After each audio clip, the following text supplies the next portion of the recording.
Je suis Monique Leroux, présidente du Conseil sur la stratégie industrielle du Canada. Donc le Conseil sur la stratégie industrielle, si j'ai bien compris, a insisté pour une stratégie industrielle justement conçue au Canada, made in Canada, j'ai envie de dire, afin de garantir que nos grandes industries et nos industries de pointe puissent contribuer à la création d'emplois et à la prospérité du Canada post-Covid. Donc j'aimerais avoir peut-être une minute, une réflexion et peut-être même un appel à l'action sur les quatre piliers. Dans un premier temps, permettez-moi de situer la logique de cette recommandation sur une stratégie industrielle pour le Canada. En fait, quand on regarde le monde actuellement, quand on regarde la nouvelle géopolitique, la nouvelle géoéconomie, et qu'on constate que plusieurs pays, on pourrait nommer la Chine, on pourrait nommer certains pays européens, se sont dotés d'une stratégie industrielle qui permet de se donner une vision, mais en même temps d'aligner les investissements. Nous croyons que le moment est venu au Canada de faire cette réflexion. Et donc, on a déterminé que 4 piliers nous semblent extrêmement importants. Le premier, c'est toute la question du digital et de la transformation, l'accélération digitale de l'économie canadienne, qui commence dans un premier temps par une connectivité performante, efficiente, haute vitesse à travers l'ensemble du pays. Alors donc, voilà, ce n'est pas seulement une question d'avoir les grandes villes, mais c'est une question que si nous voulons, par exemple, avoir une agriculture de pointe, nous devons, même dans les territoires finalement qui sont ruraux, nous devons avoir cette connectivité. Deuxièmement, sur le plan digital, nous devons accélérer le développement des talents en matière technologique et en matière digitale avec une stratégie privés et étudiants internationaux et étudiants canadiens, de manière à ce que nous ayons finalement les ressources et ressources humaines pour être en mesure de livrer cette stratégie. Troisième élément très important sur ce thème-là, c'est de se développer au Canada une stratégie de propriété intellectuelle appropriée et compétitive. Le deuxième pilier de cette stratégie industrielle, c'est toute la dimension des ressources dans une perspective de respect environnemental, respect social, pour lequel la dimension de clean tech ou de technologie propre est une immense opportunité pour le Canada compte tenu des ressources que nous avons. Le troisième pilier, c'est toute la dimension du manufacturier de pointe, où là, nous avons déjà des forces, particulièrement dans le domaine de l'aérospatial, dans le domaine du secteur automobile, pour lequel, quand on regarde en avant sur le secteur automobile et aérospatial vert et durable, nous croyons que le Canada peut se positionner très fortement avec déjà les infrastructures que nous avons. Nous croyons aussi que dans tout le secteur des sciences de la vie, donc, il y a là aussi une opportunité. Nous avons vu que cette crise a démontré une certaine faiblesse du Canada de ne pas avoir des infrastructures qui nous permettent à un moment donné de pouvoir fabriquer des vaccins, à titre d'exemple. Alors, nous pensons que nous avons toutes les qualités, les infrastructures pour être en mesure de le faire, mais on a besoin d'une impulsion et c'est un peu ce qu'on recommande dans le rapport. Le quatrième volet, le quatrième pilier, c'est celui de l'agriculture et de l'agroalimentaire, pour lequel, avec les territoires que nous avons, avec la quantité d'eau que nous avons, avec la capacité digitale dont j'ai déjà parlé et les dimensions de sciences de la vie, nous pourrions positionner le Canada pour non pas juste nourrir le Canada, mais quasiment nourrir la planète. Très bien. Bon, alors j'ai envie de vous parler de trois sujets maintenant. D'abord du talent, ensuite de l'innovation et ensuite de la solidarité. Alors, le talent est un thème extrêmement important du rapport. Dans un premier temps, comment on peut, à travers cette crise qui amène des transformations, comment nous pouvons travailler, secteur privé, les entreprises, avec les différents paliers de gouvernement, à faire en sorte de donner la formation pour permettre à nos travailleurs actuels de pouvoir se repositionner dans une économie qui se transforme. Alors ça, c'est peut-être la première des priorités. La deuxième, c'est de s'assurer que nos étudiants actuels qui sont en train de faire des programmes, qu'on puisse favoriser leur entrée en entreprise. Il y a quand même des défis pour plusieurs de nos finissants dans ce monde virtuel, dans cette économie un peu paralysée, de pouvoir se trouver un emploi. Donc, comment on peut s'organiser par des stages, à titre d'exemple, par des programmes coopératifs, de faire en sorte qu'on puisse facilement reconnecter nos étudiants pour leur permettre d'entrer dans le marché du travail et de pouvoir contribuer. Alors ça, c'est le deuxième grand thème. Troisième grand thème, le Canada est dans une position vraiment privilégiée d'être une terre vraiment d'accueil extrêmement favorable pour des jeunes qui veulent venir ici étudier dans un premier temps et peut-être par la suite nous, avoir la capacité de les retenir pour faire en sorte qu'ils viennent compléter finalement cette relève dont on a tant besoin dans les entreprises actuellement. Donc là-dessus, quelques éléments, une coordination accrue entre le gouvernement fédéral et les provinces et probablement aussi une meilleure façon de faire cette coordination avec les besoins des entreprises.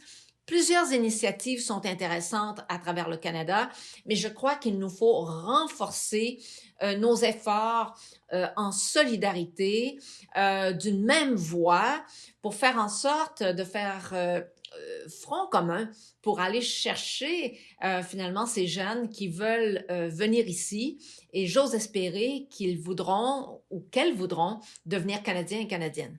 Alors voilà à mon avis un défi très important, c'est une immense opportunité et je crois que le Canada est extrêmement bien positionné si on aligne bien nos efforts. C'est l'esprit du rapport. Très bien. Alors, le deuxième sujet dont je voulais vous parler, c'était donc l'innovation. Alors, le thème de l'innovation est un thème extrêmement important du rapport. Alors, nous savons au Canada que nous sommes capables d'innover, nous sommes capables d'avoir d'excellents programmes de recherche et de développement. Là n'est pas le problème. L'enjeu est vraiment une question de commercialisation et d'alignement finalement aux besoins des entreprises et d'avoir, dans certains cas, une bien meilleure collaboration entre le secteur privé, particulièrement les petites et moyennes entreprises, avec, au fond, les capacités d'innovation que nous retrouvons à travers l'écosystème des universités, des collèges à travers le Canada.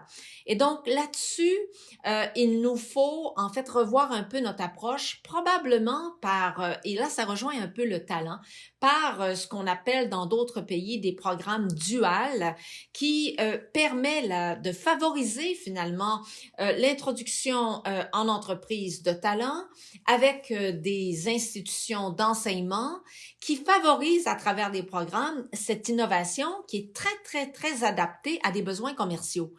Donc, on n'est peut-être pas dans la recherche et le développement qui amènerait, je ne sais trop, la découverte d'un vaccin, à titre d'exemple, mais dans des améliorations, dans des innovations qui vont avoir des débouchés commerciaux et qui vont permettre de positionner en leadership nos entreprises. Alors, il y a un volet de ce côté-là qui nous amène aussi, quand on réalise ces enjeux, à ce que certains des programmes gouvernementaux qui sont bien pensés soient un peu plus flexibles pour permettre d'introduire, par exemple, beaucoup mieux les dimensions de développement digital, les dimensions, en fait, de taille d'entreprise, pour faire en sorte que ces programmes-là, alliés avec aussi les participants de l'écosystème financier, que ce soit finalement les grandes banques canadiennes ou que ce soit la BDC, qu'on soit capable de mieux favoriser le financement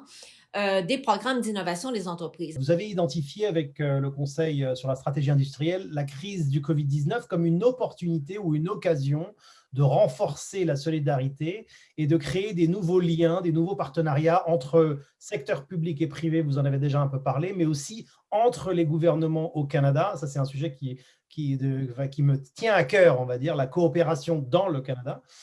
Donc, quel type de partenariat est-ce que vous envisagez concrètement et qui doit les mener, en fait? Qui doit les initier? Alors, un des éléments très importants du rapport porte, et en fait, c'est une condition de succès pour qu'on soit capable de pouvoir, au fond, pleinement relancer l'économie et être en mesure, finalement, de se donner un momentum, il nous faut un partenariat renouvelé, dans un premier temps, entre le secteur privé et le secteur public, puisque nous croyons que 2021, 2022, 2023 et peut-être un peu plus amèneront des investissements, surtout si on s'en va dans cette proposition de stratégie industrielle, amèneront des investissements publics substantiels et pour qu'ils aient pleinement effet sur l'économie, ils doivent être alliés à un montant au moins équivalent d'investissements privés.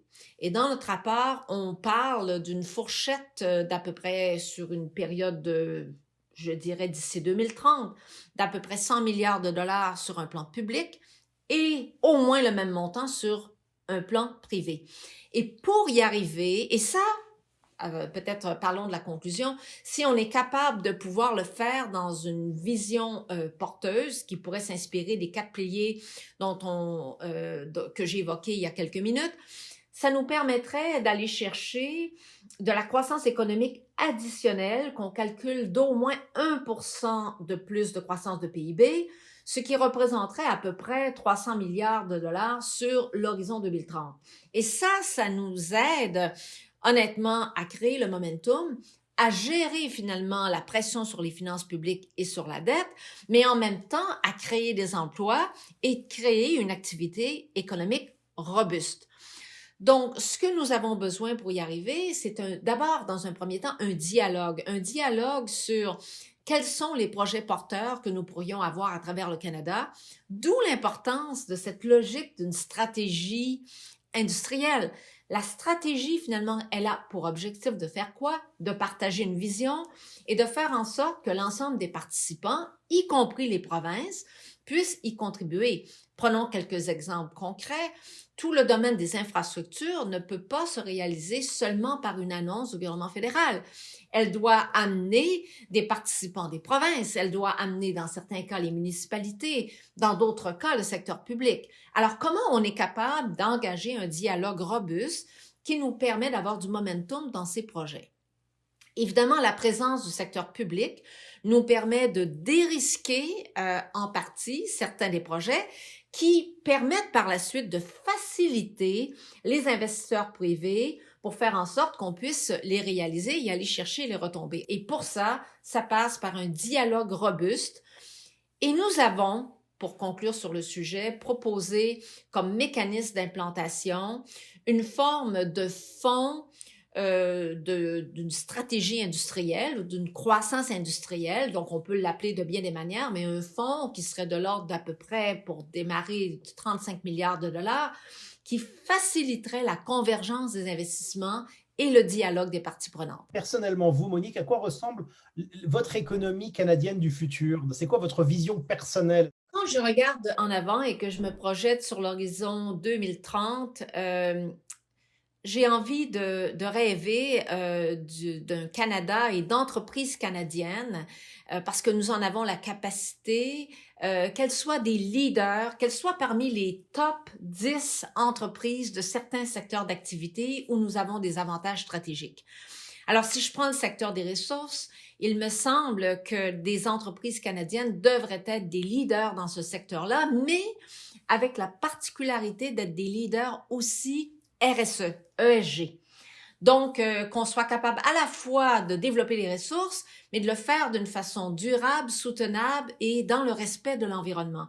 Et donc, moi, mon rêve, c'est qu'on puisse positionner les entreprises canadiennes comme des leaders dans tout ce qui touche, au fond, cette dimension RSE qui devient extrêmement importante et qui semble avoir ressorti comme étant un élément très, très clair qui résulte de cette crise. On sent à travers cette crise une forme de mobilisation de l'ensemble des parties prenantes, les investisseurs, mais aussi la population, pour faire les choses différemment et pour avoir peut-être cette espèce de respect de l'environnement et une réalisation des enjeux que nous avons à travers la planète. Et il me semble que dans ce contexte-là, le Canada peut jouer avec les entreprises canadiennes et l'ensemble des parties prenantes un rôle de leadership.